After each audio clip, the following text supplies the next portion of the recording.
la 9e vague. Dans le crépuscule brûlant qui incendie l'horizon, les 6 rescapés du naufrage tentent de survivre sur le mât qui s'est couché avant l'heure. Il est devenu radeau pour l'occasion.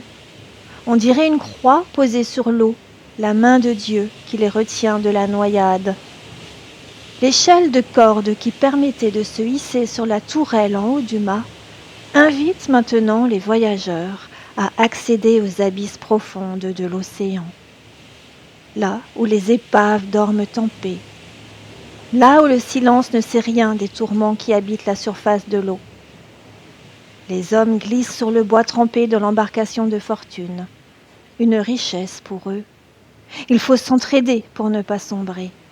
Un trésor pour eux.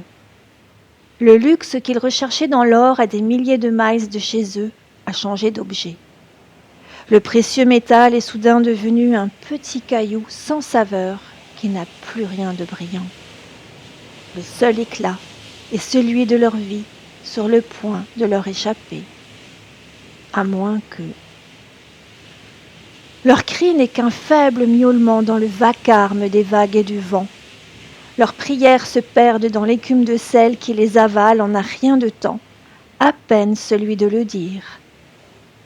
Dans ce bras de fer entre les flammes et les flots, la 9e vague approche, telle une ogresse qui glisse avec force et certitude jusqu'à sa destination finale et qui n'a que faire de ce qui se trouve sur son passage. Rien ne l'arrête. Alors, si les hommes en sursis se laissaient porter par le monstre au lieu d'essayer de le combattre, il se pourrait bien qu'ils finissent allongés sur le sable avant le début de la nuit. Ils ne le savent pas encore, mais le rivage n'est plus très loin.